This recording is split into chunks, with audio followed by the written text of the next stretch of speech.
Welcome back to The Journey. So today we sit down with one of the most influential business expert and relationship advice coach. So today he's gonna show us like basically his journey, how he got to where he's at. He has over 1.2 million Instagram followers, which is insane. So welcome, Derrick Jaxn. Hey, what's up, brother? How you doing, Mr. Boniface? Amazing, brother. I finally got your name down. yeah.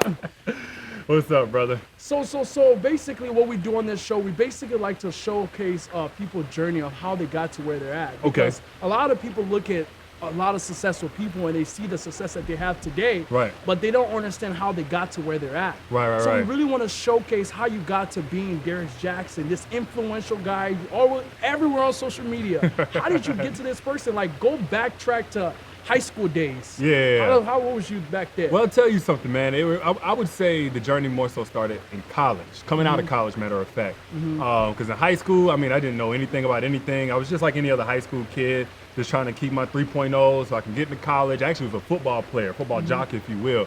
But in college, man, I met this young lady, and she was the first person I can say I like honestly, truly loved.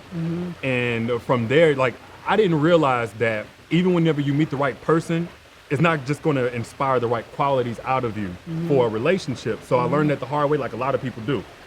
Fast forward to whenever we're graduating, and by this time, man, my immaturity, my lack of discipline, my lack of communication skill, my unhealed wounds, all of those things played a part in us basically being dismantled. This was one of the most painful experiences in my life. So right after college, now I'm estranged from everything that I've ever known. I basically grew up in Alabama, and I went to North Carolina with a corporate job. I'm away from my family, I'm away from my home state, I'm away from the girl the only girl I ever loved. And with that, I'm still immersed in this guilt of why it all went down, and I have nobody to blame but myself. So from that experience, I was like, you know what, I want to talk about it. I was basically looking at the man in the mirror, but now doing it out loud. So on social media, you know, everybody's an expressionist. Some people want to talk about the best between LeBron and MJ. Some people want to talk about the top 5 rappers dead or alive. I wanted to talk about relationships, and where a lot of times we as men, myself in particular, because it started off personal, and then it turned purposeful later when I realized I was actually helping people by just coming from a real place. So from there, it was like a guy came to me and was like, "Hey man, can you help?" I was like, "I'm not qualified, I promise you." When I think of like a relationship expert, and most people do, I think of that person who's like made it.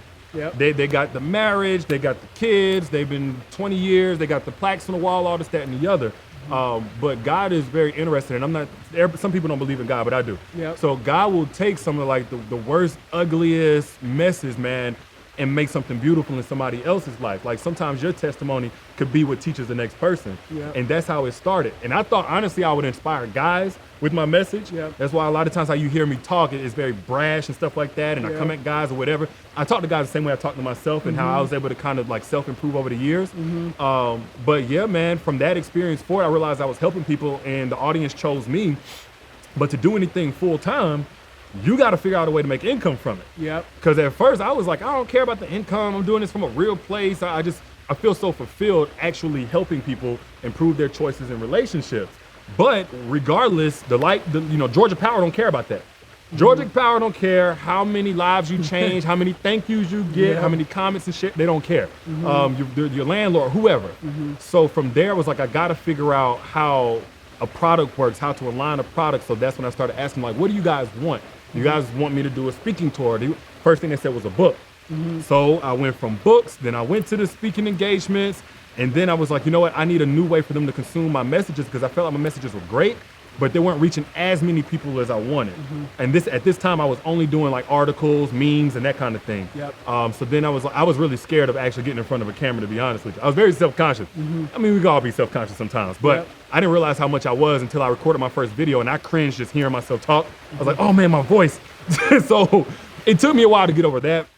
But once I did, my fan base exploded from probably 250,000, and this was, I would say, late 2014. From 250,000 to the end of 2015 being about 2 million. Now it's right about 4.5 million between all platforms. That's YouTube, Instagram, and Facebook. So here I am. So like, as entrepreneur, right? When we're on our journey, because I remember when I was even growing my platform, it was very hard at the start. What made you like keep going? So, well, one thing was, I was really happy for them little 8 to 10 likes and shares that I was getting. And my whole thing was like just kind of seeing it grow, getting the right feedback. Because again, I didn't have a business intention. I didn't have like this think big type of mentality whenever I first began. I was like, if I can just help somebody. After I first was just kind of coming from a personal place, just like any poet or creator. I just wanted to do my thing, put it out there, look back on it and see something beautiful. But when I first said I want to be more intentional about actually helping people, the little numbers meant a lot to me. But then I was like, the difference between me and the other people is simply the numbers. Who has the numbers? Who has my fan base? Who has the people that I think could gain the most from this? By this time, it was mostly women. So I actually went, and this is funny because I never told this part of the story before. I went on pages. It was one page that had shared one of my pictures before, and it like did hella numbers or whatever. So the guy reached out and was like, what's your fan page? This was before I had a fan page. I went back to him and I said, hey, I want you to share more of my pictures. What do I need to do? He's like, take some more pictures. So I was like, all right, I'm gonna take my pictures, I'm gonna send them to you, and I also want you to share some of my words. With your picture, was this just you on the picture, or did you have just a quote? Just me on the picture, and then I put my quote in the caption. Nobody else was doing that. It was like, the name of the page was, I think at the time, Damn He Fine. I know this sounds super, messed up, but it's called Damn He Fine. So they just posted, hunks and shit like that. And I always been lifting weights because I played football. So I was like, with mine, I don't want you to just put my name and my age and my city, because I'm not looking to date anybody. Put my quote, you know what I'm saying? So I would have one of my best engaged with quotes. I'll put it inside my picture. And it started setting the tone the right way. And I was getting on people's radar. I remember I was gaining like 1,000 to 2,000 new followers in a day and that kind of thing. So I went and found every page just like his. And I realized, I was like, you know what? Whenever you are facing obscurity, the biggest thing that you got to do is get on people's radar who have overcome that obscurity. And sometimes it's not as directly, like long as they have your follower, even though the tone of their messaging may be a little bit different, their content may be a little bit different, you go in and set your own tone, you provide value to them, and the right people will come from that. So I implemented that strategy on Instagram. I started going to the shade rooms and the baller alerts and the, what were the other ones? There was a couple of them, Hollywood Unlocked. Anybody that was offering advertising that had 25 to 35-year-old women, I felt like, you know what, I need to be in front of them somehow in a valuable way. So when you talk about keep going, progress keeps me going. And when I started seeing progress through that, I knew, I was like, I just got to replicate that strategy. Nice. So on your journey to the person you are now, you see, I'm sure you face a lot of criticism. I'm sure. I mean, I can call myself Mr. Criticize at this thing. Now everybody does. Everybody gets some kind of troll. You're not going to become successful. You're not going to stand out from the crowd and the masses without getting somebody who projects their insecurities on you. That's just not how this world works. It has never worked like that. If you read the 48 Laws of Power, this is nothing new.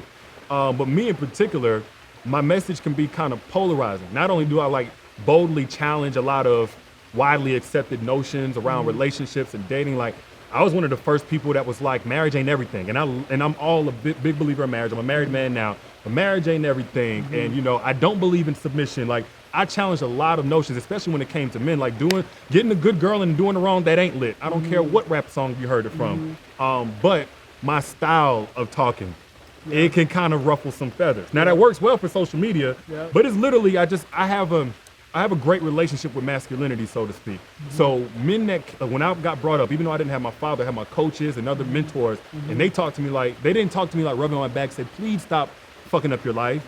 They said, man, you bullshitting, you playing yourself. That's how they talk to me, like they talk to me hard, and it worked.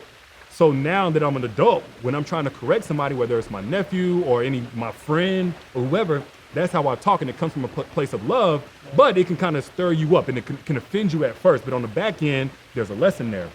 I implemented that in my videos and things like that, man, and of course, like I said, the drama and being offended, it kind of works on social media, but I try to use it for a constructive reason. But with that being said, there's some people who still don't rock with it. If somebody's set in their ways, they're just not looking to change, they're gonna rebel all the way. So add that to the fact there's some lust factor, I guess. Like some girls wanna actually fuck me, and they might already be in a relationship with a dude. So I'm not the guy friend in a traditional sense. It's a guy friend, kind of poses a threat. Dude can just tell this girl, hey, you can't hang with that dude no more, fuck him. They can't do that with me because now I'm in a YouTube video or Instagram video. So it's that much more animosity.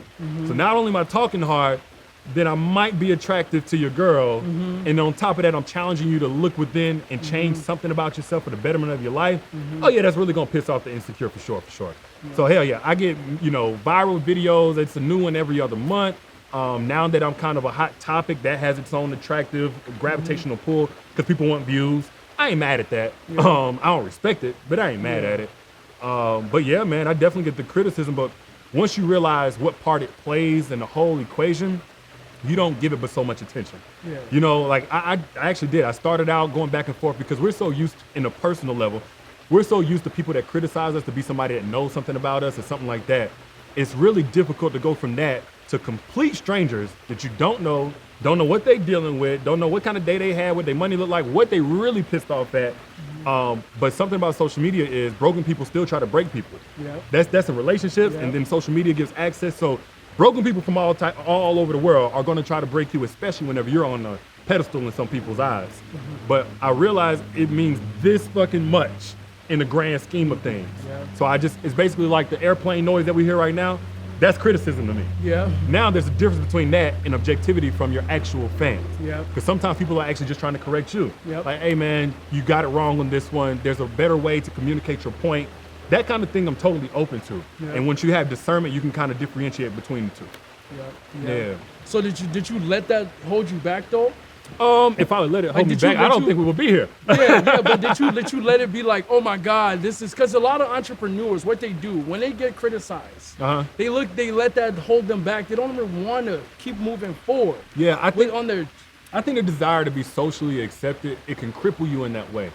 But you can't set out to be somebody that's going to change the world in any particular way and also say, well, I want to be widely accepted as I'm changing the world.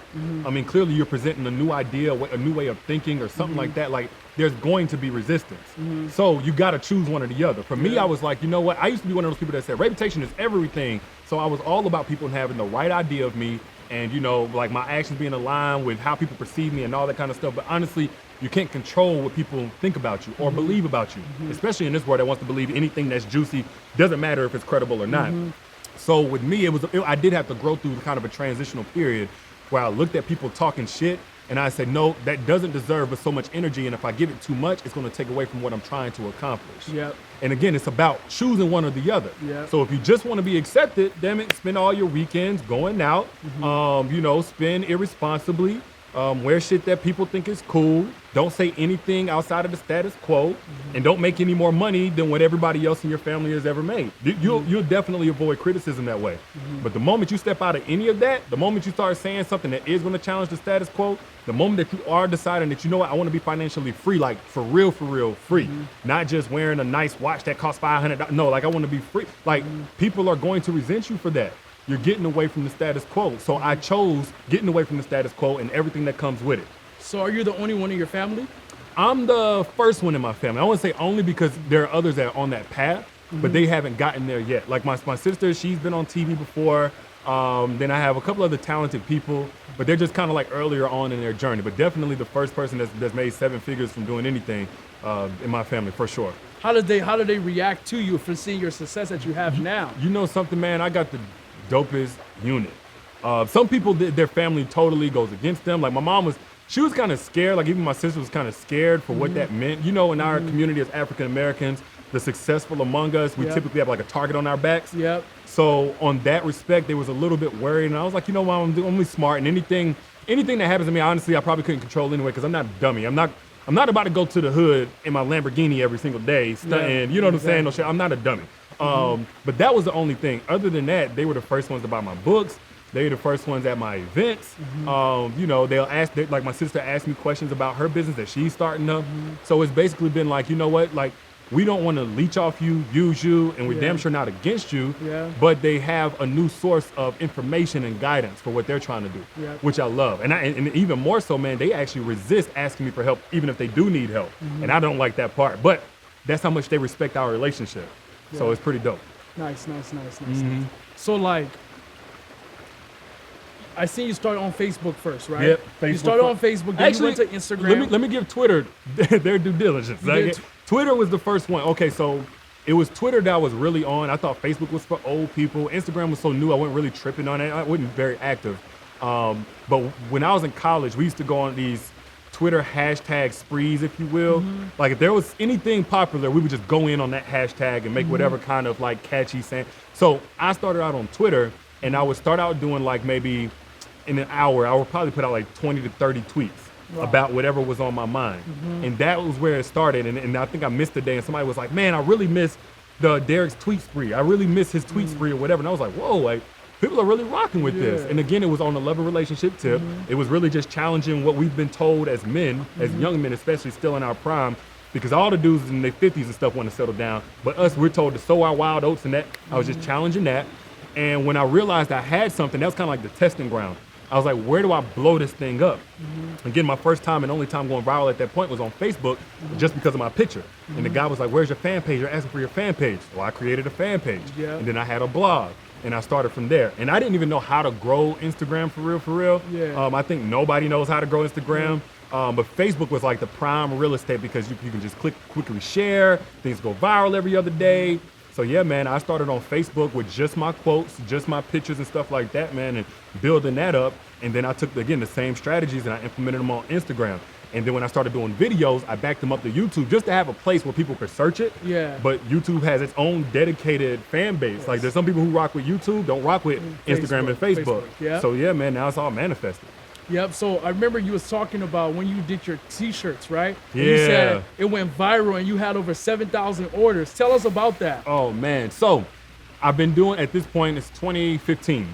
I've been doing books for a while, not really understanding how to make real money. It was like the book money was like here and then it's gone. Like you have a great opening month of $2,000 to $3,000 and yo, I'm doing so well. And then 2 months later, you're back to $200 a month or something like that. You can't live like that. So I actually read Grant Cardone's 10X book. And he was like, man, you got to think bigger. Like, you know, just take it to the moon. What else can you offer? Like think crazy outside the box. Think like there is no box. And I was like, t-shirts, not only t-shirts, but I offer wine glasses, tote bags. I just went, you know, anything I could think of that could embody my message in some type of way that I could monetize. And t-shirts definitely the first thing. So I started off with a Mentally Stimulate Me t-shirt and it did pretty well. And I was like, okay, like, you know, I'm doing my own packaging. I'm getting my chops in supply chain, in inventory management, in customer service, but on a very low level. And this was probably like, I would say like June of 2015. Fast forward to November of 2015. And I'm like, well, the same way I built my audience, because I never ask people to buy from me when I'm building my audience. I just go straight with value, let them come over, and then maybe I'll monetize them on the back end. But then now I'm like, I'm gonna go straight up with an ad. So I had one shirt, and it was a thou shalt not cometh for me unless thou hast been sendeth for. And I put it in the form of like a Bible verse. So it was definitely being petty, but you know, in the Bible verse type of way. And my whole thing was how'd you come up with that idea though? You know something, I was still like kind of dealing with girls like before I got back with my now wife or whatever. And they would say stuff like that. Don't come in for me. Don't come in for me. So then I was just like, I wonder how I can make something of that. Like I wanted something relatable or whatever. You know what I'm saying? Kind of petty, kind of fun or whatever. And yeah, man, I just like, I think that would be dope. Made it like a scripture. Like this is law, but it's scripture. So I did it, and I actually took the picture with, I sent one up to my cousin up in New York. She likes to model. And I had to take it with her cell phone. She took a regular picture because all the viral photos of shirts I saw were with cell phones, not in a studio. So I was like, I want to look organic as hell. So then she sent it back to me. I made a meme. I was like, when she loves God, but she's not the one to play with. And I made it a meme. This was before anybody started promoting their products with me. Now everybody does it. But I put it on my page and it did numbers. I was like, whoa, that's pretty cool. Now I know what works. Let me take it to other formats, to other platforms. I heard once you become a meme, you're basically viral. Oh yeah, you lit. So this, I had like cut her face. It was her. So cut her face out. This looks like a regular girl took a picture. Somebody was so intrigued by the shirt that it went viral on its own.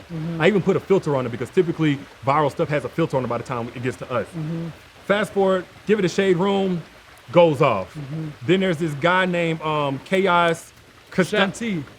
Help me out. Chaos Shantis. Chaos Shantis. He's a photographer and director and whatnot. So his page on Facebook posted it. Now it's going viral and all. Man, I'm talking about, that was my first $50,000 day. And it ended up being $250,000 in total sales that month. Now, that's the dope part. Because my heart's beating. I'm like, whoa, like I didn't know that type of money could even come into anybody. Yeah. But my infrastructure was set up to handle about a fifth, I only say a fifth, a tenth of that. Yeah. So now I have all of these physical product orders coming in and I gotta fulfill them, and I'm definitely gonna do the right thing. At this point, I like the money coming in, but I'm thinking about customers, long-term value. Yeah. Let me serve the shit out of them, and then I'll get. So now I'm hitting up my t-shirt print. I'm saying, hey, I got this order. It's really big. Can you handle it? They're like, yeah, I can handle it. I can handle that many orders, 7,000 orders. They couldn't handle it. Orders still coming in because they said we can get it in 3 days. My shipping policy was like 7 to 10. Long story short, I was not set up for that type of order volume, and I got my ass kicked. Damn. And I realized really quickly, it's great to get the orders, but you also want to have the system and the infrastructure. I'm in a new city of Atlanta. I just moved there like maybe 6 months ago, and I have all these orders. I'm working out of my home. Again, $250,000 worth of orders, which I don't even care about the money. Let me get these folks their stuff so people can see them in their stuff, and then I get more orders, that kind of thing. Yeah. But now I'm backed up, and it's like a month, and then this person goes wrong. They send the wrong t-shirts. Instead of V-necks, they send in crew necks and da-da-da-da. One thing after another. So you ship the products yourself? Like a dummy. I ship the products myself at that volume of orders. Again, ignorance played a huge part in this, because while I was explosive in my ability to sell and connect with the customer and create something of value to them, my order of operations was trash. It was just a novice. It wasn't like, horrible. I didn't do bad business, but I was so new to it. I didn't know to shut the valve at some point and just take emails or, pre-orders for the next batch or something like that. Make sure I get this in first. I didn't know manufacturers would accept a big order and not be able to fulfill it because they got 1,000 of me. But you know what? My customers are going to roast me when they don't get their stuff. Yep. So it was beautiful in terms of like potential, but it was definitely a hard-learned lesson in terms of like you better have your operations set up so you can protect your reputation of your company. Ultimately, and first and foremost, so you can protect these people hard-earned investment. Yeah. Because some people, the sweatshirt, and I didn't even run a sale. This was at full price. The joint was like $50 a piece for a regular sweatshirt. So it wasn't even like some people run like a Black Friday sale and they might do those types of numbers. It was a lot of profit. Yeah. But some people may be spending their last $50. Yeah, exactly. You know what I'm saying? That happens to a lot of us too, because like even with us, our company, when we were starting too, like we did like a lot of orders. Yeah. But we couldn't be able to keep track of it. Not because of us, because of our vendors. Right. So like that happens too. You drop shipping. Yeah, with drop shipping too. That's really tough. So when you got a third party involved. Yeah. And let me tell you another kicker, man. And this is something I've like, because I teach entrepreneurship and I like to use all of my painful lessons to teach them. There's going to be some things that you cannot control, like actually aren't because of you. Now you got to take extreme ownership. Yeah. But let me tell you, in 2015 and 2016, there were 11 million parcels, meaning things that were intended to be shipped, that got intercepted by a storage house or some shit like that with USPS. You can Google this now. This ain't nothing I'm just coming up with. Wow. So in this process, when I got a 27-foot U-Haul truck out there. It's full of product. I got 10 complete strangers because I'm asking people to send friends and family to come help me out. Yeah. And we're shipping stuff out. Some of the orders are right, some of them are wrong, but they're going to get something. Yeah. So we're doing that now. And again, I'm a month behind. I'm getting roasted, rightfully so. Wow. But now USPS is not shipping all of the stuff. Yep. And I'm not about dragging any company or whatever, but I'm just being straight up. Like we're sitting there handing this off. Some of the stuff I personally handed off because like the second or third time I've shipped it. And then it's like, oh, never received at USPS. And then come to find out, and this was earlier this year, I found this out, 11 million parcels, then they get sold from this place. It's like total illegal activity. You can Google this. But this is something outside of my control. And this is a hard-learned lesson about some entrepreneurs need to understand as well. There's crazy opportunity, like ridiculous opportunity. But you need to make sure you have the chops for this shit as well. Yeah.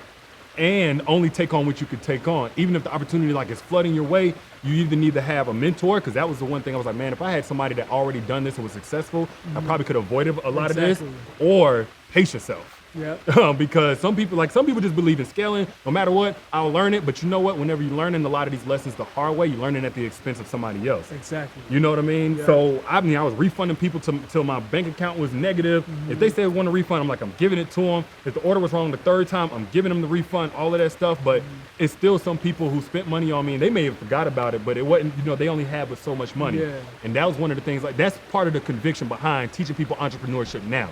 Yeah. My problem wasn't that I didn't look for mentorship. Yeah. I couldn't find anybody Yeah. that had a successful. What do you mean you couldn't find anybody? I couldn't find anybody that had a successful t-shirt business or something similar that had a fan base that was experienced in like explosions of sales. I went around, I looked around, and I'm like, hey, do you like? I was the most, as far as especially when it comes to relationship gurus or relationship dialogue or any public figure, I was one of, if not the top person doing t-shirt sales. My shit is viral at this point. Yeah. Now, not just because I paid for promotion, now I have 2 or 3 more shirts that are viral in that same month and all that good stuff. Nobody had any knowledge of how that works. Whenever you have an explosion of sales and you have a small operation, how to correct it, what do you need to do, what email needs to get sent out, where do you need to put new people in, not just shipping and handling. You need to put people in the emails, and not just in the emails, you need to put people in the comment sections because people are gonna try to access you wherever they see you first. Yeah.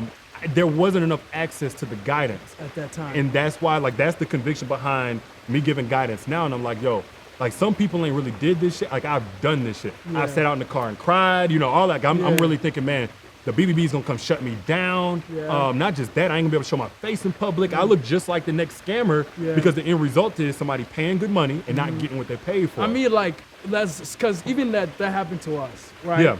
It always happens to, and when you're just starting out, you don't know what you don't know. Right, So right. at the end of the day, the only reason you know that is because you went through that. Right. So now you're the person that you can be able to document that success to be able to showcase it to some other people so they don't have to go through that. Right.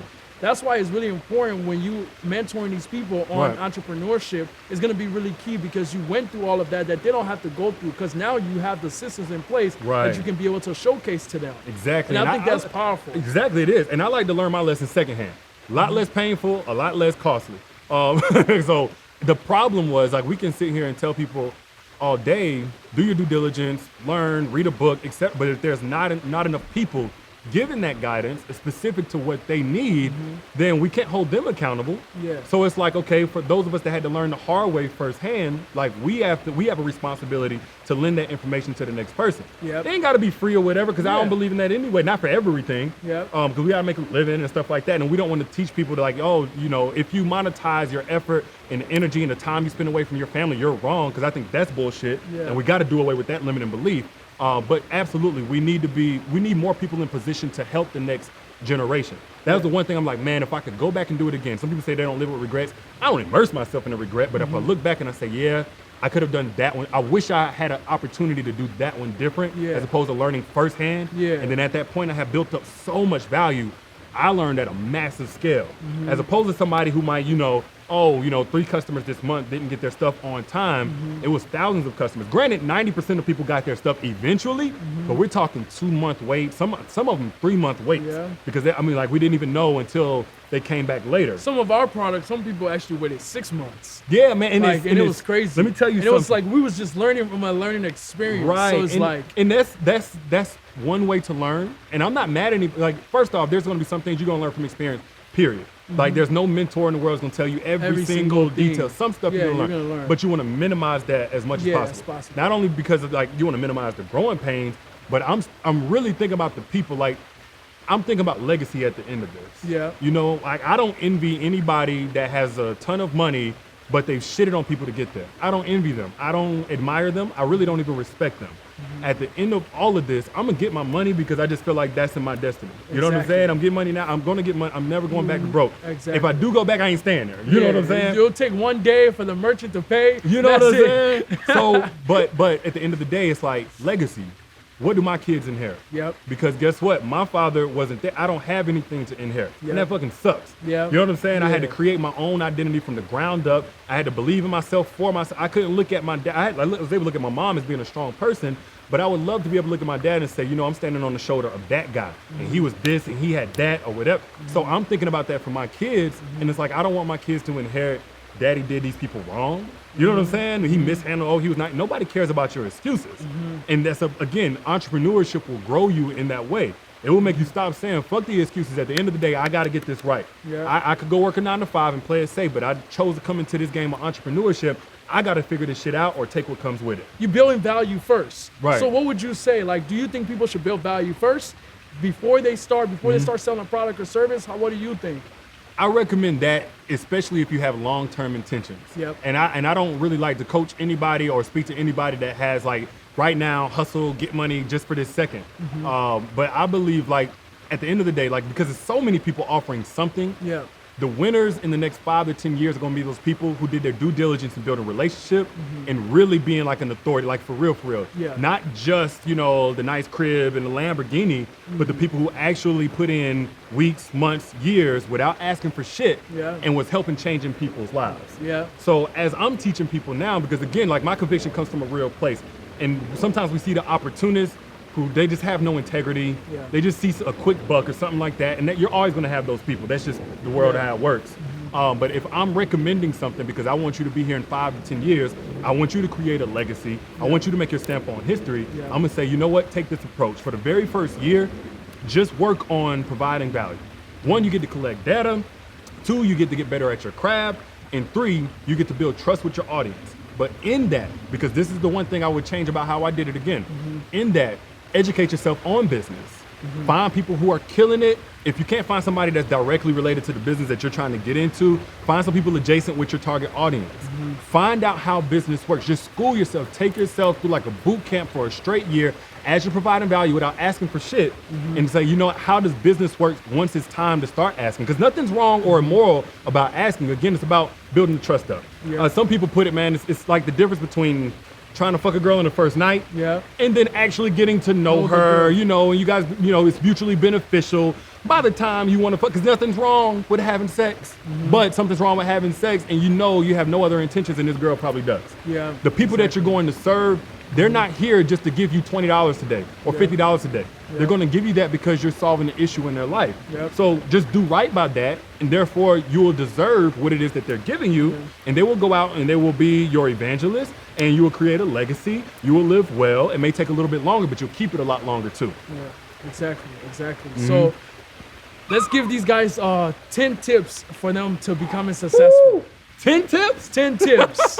10 tips. All right, so I would just say, I'm just gonna run off as many as I can. I don't know if it's gonna be 10. But the first thing, man, I say is embrace your authenticity. So when I first came into the relationship dialogue space, there was a way that this was being done. It was the Steve Harveys, the Oprahs, the Ayanlas, the Dr. Phils of the world. Like that's who set the tone. A little bit older, again, married, or if not, you at least had some degree or you were already on TV. And here I am coming from social media. Some of my pictures with my shirt off because I'm a country boy from Alabama and I play football and that's just how the fuck I rock online. I cuss a lot. I'm vulgar because I'm real, and if I need to emphasize it in a way, that's what I'm gonna do. I hurt some people's feelings because I'm not coming from a Bible with everything that I'm saying. I believe in God, not necessarily Christianity is not my thing, and I'm not mad at nobody that does, but I was one of the first that was not coming from, well, this verse says this, and let me explain it. I was like, no, from a strictly practical perspective, that the Muslim, the Christian, the Jew, whoever, the atheist could apply to have a healthy relationship, this is the approach. I embraced that. And I was different, and people told me, yeah, you cuss too much. You need to put back on your shirt. You're too young. Where's your woman? Da-da-da-da-da. I'm like, well, that's what makes me different. The same reason they hate me is the reason why I love me.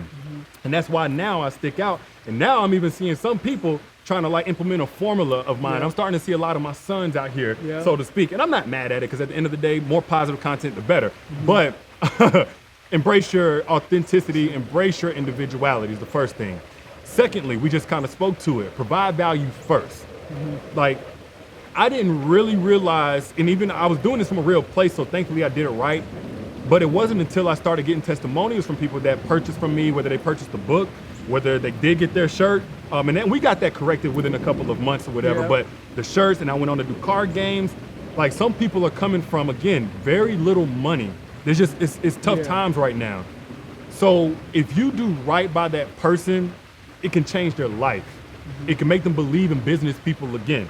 One, you create a lifetime customer, which is great for you, but ultimately you really want to have an impact. And like a lot of people that show up to my shows now, they will refer from another friend that supported me in my very early stages of my career. Again, long-term success. So we're talking tips, embracing authenticity, creating value, like real value up front, and then monetizing on the back end. If you're strictly thinking hustle, hustle, hustle, get the money, you're gonna be thinking of yourself, and you're not gonna win. And if you do, it's gonna be a fluke. You're gonna get lucky. Probably gonna build a lifestyle you can't sustain. It's pointless. Thirdly, I would say get mentorship or guidance. We don't even have to go to 10 because I've already took so much time on these. mentorship or guidance. This is something I didn't fully tap into until I would say after that whole tobacco. That's when I started like, yo, who can help me? Like somebody got to help me do something. And I had to like make one mentor from like 5 or 6 different people, but I got the guidance that I needed. And then I realized that's the cheat code, man. Mentorship, finding somebody else, and they done it. Right. They may charge you, but I'm like, really think about it like this though. You get charged gas money to show up to work if you work a 9 to 5. Damn it, there's always going to be something at the exchange to get something in return. Long as what you get in return is worth it. So mentorship for me, man, it was like a lot of those problems that I had, let's say a lot of them, not all of them, but a lot of them could have been avoided had I gotten the right mentorship and guidance. And I would do anything to go back and just pay this person $5,000 or $10,000 to save me that trouble. Matter of fact, because now I won't say I'm at a level necessarily, but I'm in a situation of having such an organic reach and that kind of thing, and stepping into new spaces I've never been before. There's very few people who know exactly what to expect, so it's hard for me to find guidance in some areas. Like I launched a subscription product earlier this year, came out the gate, blazed it. I'm talking about over 100K in profit from the very first month out the gate because I have such strong relationships. But there were some things I didn't know that cost me, I quantified it around the $250,000 mark in the first 3 months. Like to avoid that issue, I would happily go and pay somebody 10 to 20 grand. But for the inexperienced entrepreneur, that sounds ridiculous to them. So a lot of people don't want to pay that. And I'm like, I'm always imploring on people like, yo, it's definitely, I have my coaching, but it's not about you giving money to me. I know you can avoid a lot of problems. You can avoid a lot of money loss. You can avoid a lot of stress. Like if you just invest in guidance. Google searches, podcasts are great. YouTube videos are great. But there's like, if you're trying to go to the next level in your business, you have to invest in your knowledge about the business. When I tell people that I invest over 300 grand in my education, they're like, oh my God, why would you do that? They're crazy, right? They're like, why would you do that? But see, they don't see the opportunity cost of not spending the 300. Exactly. They're looking at 300 grand. They're not looking at 3 million that they would have lost had they not got, you know what I'm saying? That you would have lost had you not gotten that. And again, I think just past the X's and O's by itself is enough, just the money in black and white. But like I said, the stress, like if you know how it feels, man, to like look at mounting debt or look at sales that just won't start no matter what you do, to look at bills that you can't pay or look at a check bouncing over here, trying to choose between which bill to pay and all that, looking at your dreams just not manifesting the way that you wish they would and you know that you deserve for them to be. That by itself is worth the money to spend up front. Exactly. But people think it's a scam, like, oh, they're trying to charge so much. That's not right. And it was like, well, if they're giving you legitimate value, not only is it right, like you're the winner, not even them. You're the winner. So those 3 things by itself, embracing authenticity, providing value up front with no ask in the very beginning, and getting mentorship. I think that would have sped this whole process up, and it's not all about speed, but that would have spread this whole process up by 3 or 4 years. I would have been in this situation, living in my dream home, with my dream whip, all that kind of stuff. I would have been here 5 years ago had I understood that. Yeah, I see a sprinkle. You could do one more. One more. I might be sweating shit. Yeah, one more for them. Okay, cool. What's up? What's some tip? That's what you're looking for. One more tip. All right. So one more tip. Invest in advertising, invest in marketing, invest in your brand. Would you say that's a tip for them? Because a lot of people, when they get on social media, right? They don't understand that if you don't have your following, if you're trying to grow your following, it's not just enough for you to just be posting all day. You have to invest in advertising because even if you learn the skill set and you have something to deliver, you still have to showcase that product, right? Yourself. I'm gonna give you mine because that's yours, and I don't like take nobody fire. I don't like take my shit. We have to get over our aversion to sales. Because whenever you say sales or salesman, we think of somebody slick and slimy, as opposed to somebody that has something of value to give. Honestly, every day people exchange money for something in value in return. And like, again, we look to be socially accepted as opposed to being like impactful over the long term. I had to get over that. I was scared to say, hey, I have a book for sale because there's like this bad connotation. Oh, trying to sell a book. And you still have those like pieces of shit that will say that. But once I got over that, I realized like, no, my books are worth it. If I spend a year creating a book, why can't I sell it? You know, if there's something that could change somebody's life, why can't I give that to somebody for $10? Exactly. So I would encourage people to get over that. Like, yeah, your friends and family may look at you crazy or whatever, but that's the only way that you're going to make money. That's the only way you're going to create a reciprocity in terms of the value that you're giving. Because you can go out here, like basically like, I like to relate things to relationship. if you're in a relationship and you're loving somebody that's doing absolutely nothing for you, at some point what happens? Your cup, it runs dry. Yeah. Same thing goes in business. If you go out here and you invest the time, the energy, you buy inventory, you hire customer service reps, you hire sales, whatever, you put all this money out, but you're afraid to sell and get some money coming back in, guess what? You can't serve with so many people.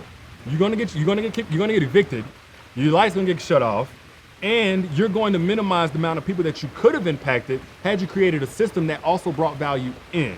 So we have to get over that whole like boogeyman of being a salesman. Like sales isn't everything. Yeah. Whenever we was little, when we brought home a C or a D or an F to our mom on the report card, we tried to sell her on not whooping our ass. Like it's all convincing somebody and trying to show them the value of doing what you think is better than what they're currently about to do. Yeah. So that would be the fourth one, man. Getting over the aversion to sales. Do become a salesman, do become a saleswoman. If what you have can change people's lives, you have a moral obligation to get it to as many people as possible. You can't do that without some level of value coming back to you. Yeah. Well, thank you so much, Derrick, for coming here on the journey and just telling us your journey of how you became the person you are today. Yeah. It's a blessing having you, man. Hey, man, I appreciate you having me, man. I love the work that you're doing, too. Thank you.